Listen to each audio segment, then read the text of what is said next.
बिस्मिल्लाहिर्रहमानिर्रहीम। अस्सलामुअलैकुम मोअज़्ज़ज़ नाज़रीन इकराम, आज की वीडियो में हम आपको मुसलमानों के तीसरे खलीफा हज़रत उस्मान गनी रज़ी अल्लाह ताला अन्हु की ज़िंदगी से आगाह करेंगे। लेकिन आगे बढ़ने से पहले अगर आप हमारे चैनल पर नए हैं तो बराए मेहरबानी हमारे चैनल को सब्सक्राइब कर लीजिए ताकि हिस्ट्री रिलेटेड और बिलअमूम मुनफरिद मालूमात पर बनने वाली नई वीडियोस बर वक़्त आप तक पहुँचती रहें। नाज़रीन, हज़रत उस्मान गनी रज़ी अल्लाह ताला अन्हु का ताल्लुक़ बनी उमैया से था। आप रज़ी अल्लाह ताला अन्हु के वालिद का नाम अफ़्फ़ान और दादा का नाम अबी अल-आस था, जो उमैया के बेटे थे। हज़रत उस्मान गनी रज़ी अल्लाह ताला अन्हु दो नूरों वाला और गनी के नाम से मशहूर थे। इसकी वजह ये थी कि आप रज़ी अल्लाह ताला अन्हु का घर हज़ूर करीम सल्लल्लाहु अलैहि वसल्लम की दो साहबजादियों के नूर से रोशन हुआ था। नाज़रीन, हजूर नबी करीम सल्लल्लाहु अलैहि वसल्लम की साहबजादी हज़रत रुक़ैया रज़ी अल्लाह ताला अन्हा की शादी आप रज़ी अल्लाह ताला अन्हु से हुई थी। ग़ज़वा बदर के मौके पर जब हज़रत रुक़ैया रज़ी अल्लाह ताला अन्हा की वफ़ात हो गई तो रसूल खुदा सल्लल्लाहु अलैहि वसल्लम ने अपनी दूसरी साहबजादी उम्मे कुलसूम रज़ी अल्लाह ताला अन्हा हज़रत उस्मान गनी रज़ी अल्लाह ताला अन्हु के निकाह में दे दी थी। नाज़रीन, इसी वजह से हज़रत उस्मान गनी रज़ी अल्लाह ताला अन्हु को दो नूरों वाला कहा जाता था। गनी कहलाने की वजह आप रज़ी अल्लाह ताला अन्हु की सखाफत थी।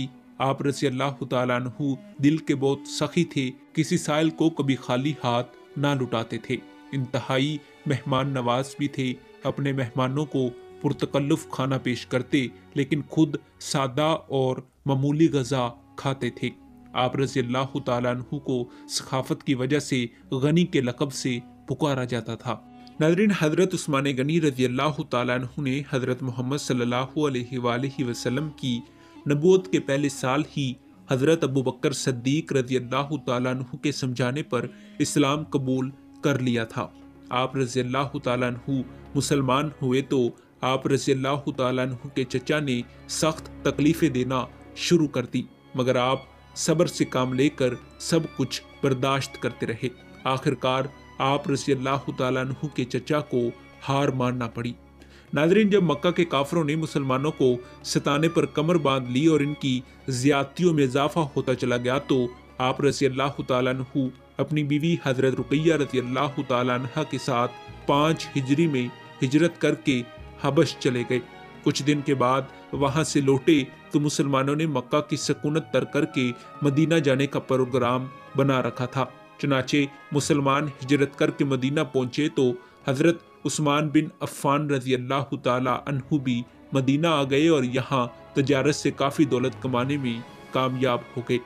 नाज़रीन, हज़रत उस्मान गनी रज़ी अल्लाह ताला अन्हु ग़ज़वा बदर के सिवा सारे ग़ज़वात में हज़ूर करीम सल्लल्लाहु अलैहि वसल्लम के साथ रहे। आप रज़ी अल्लाह ताला अन्हु की ग़ज़वा बदर में अदम शिरकत की वजह ये थी कि इस जंग के ज़माने में हज़रत रुक़ैया रज़ी अल्लाह ताला अन्हा सख्त बीमार थीं। आप रज़ी अल्लाह ताला अन्हु इन्हें छोड़कर मदीने से नहीं निकल सकते थे।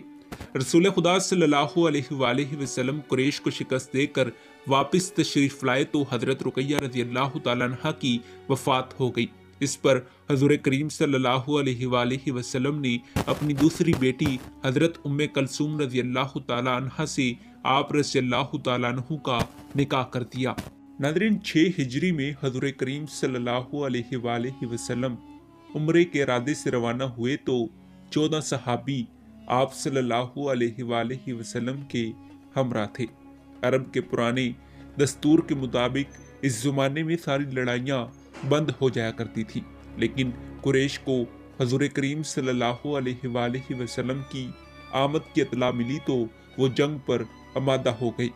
हालांकि हज़ूर करीम सल्लल्लाहु अलैहि वसल्लम जंग का इरादा नहीं रखते थे। नाज़रीन कराम, हरम की हद में पहुंचने के बाद हज़ूर करीम सल्लल्लाहु अलैहि वसल्लम और सहाबे कराम रुक गए और कुरैश से बातचीत के लिए हज़रत उस्मान गनी रज़ी अल्लाह ताला अन्हु को अपना नुमाइंदा बनाकर भेज दिया। नाज़रीन, किसी ने ये अफवाह फैला दी कि कुरैश ने हज़रत उस्मान गनी रज़ी अल्लाह ताला अन्हु को शहीद कर डाला है। ये सुनकर हज़ूर करीम सल्लल्लाहु अलैहि वसल्लम ने सारे मुसलमानों से अहद लिया کہ ہم عثمان کا بدلہ لینے کے لیے اپنی جانیں بھی دے دیں گے۔ حضور کریم صلی اللہ علیہ وآلہ وسلم نے اس موقع پر صحابہ سے جو بیعت لی تھی اسے بیعت رضوان سے موسوم کیا جاتا ہے، یعنی ایسی بیعت جو خدا کی خوشنودی کا باعث ہوئی۔ مگر جلد ہی پتہ چل گیا تھا کہ حضرت عثمان غنی رضی اللہ تعالیٰ عنہ کے شہید ہونے کی خبر غلط تھی، لیکن اس موقع پر بیعت رضوان کے تحت قریش 10 سال کے لیے صلح پر مجبور ہو گئے تھے اور حالت امن میں مسلمانوں کو اسلام پھیلانے کا موقع مل گیا تھا۔ اس واقعے کے 2-3 سال بعد مکہ فتح ہو گیا تھا اور پورے عرب نے اسلام قبول کر لیا تھا۔ ناظرین، حضور نبی کریم صلی اللہ علیہ وآلہ وسلم اور مسلمان مکے سے ہجرت کر کے مدینہ آ گئے تو اس زمانے میں مسلمانوں کی مالی حالت بہت کمزور تھی اور وہ بڑی مشکل سے زندگی بسر کر رہے تھے۔ ان دنوں مدینہ کے قریب ایک کنواں تھا جس کا پانی میٹھا تھا۔ اس کا مالک ایک سنگ دل اور لالچی یہودی تھا جو اس کنویں کا پانی مسلمانوں کے ہاتھ بہت مہنگے داموں فروخت کرتا تھا۔ ناظرین، مدینے کے سارے مسلمان اس سنگ دل یہودی کے اس رویے سے بہت تنگ تھے۔ حضور کریم صلی اللہ علیہ وآلہ وسلم نے مسلمانوں کی اس تکلیف کو دیکھا تو ایک روز مسجد میں اس شخص کو جنت کی بشارت دی جو اس یہودی سے کنواں خرید کر مسلمانوں کے لیے وقف کرتے۔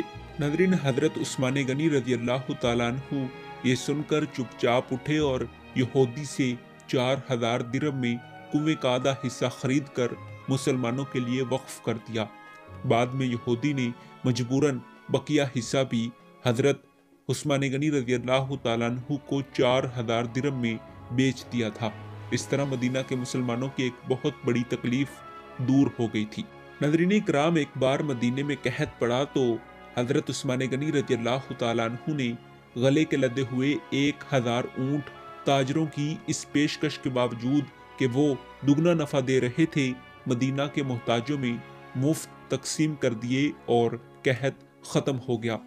ناظرین، غزوہ تبوک کے موقع پر سارے صحابہ کرام نے اپنی اپنی حیثیت کے مطابق جہاد کے لیے مال جمع کرایا تھا۔ اس موقع پر حضرت عثمان غنی نے نصف فوج کے سارے اخراجات خود ادا کیے اور اس کے ساتھ ساتھ 950 گھوڑوں اور اونٹوں کا بھی انتظام کیا تھا۔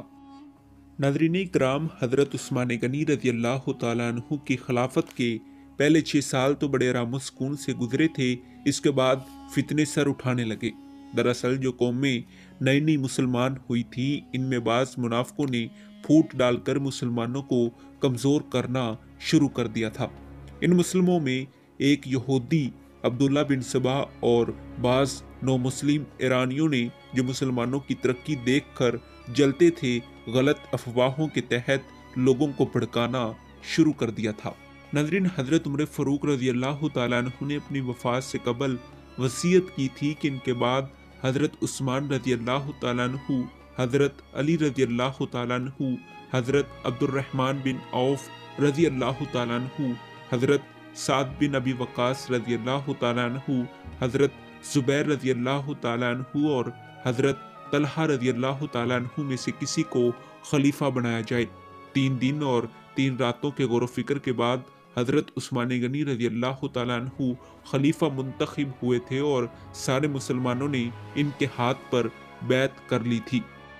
ناظرین کرام، بیعت رضوان جو حضور کریم صلی اللہ علیہ وآلہ وسلم نے حضرت عثمان غنی رضی اللہ تعالیٰ عنہ کے حوالے سے لی تھی، ان بیعت کرنے والے مسلمانوں کی شان میں یہ آیت نازل فرمائی ہے: اللہ مومنوں سے راضی ہو گیا ہے جب انہوں نے درخت کے نیچے حضور کریم صلی اللہ علیہ وآلہ وسلم سے بیعت کی تھی۔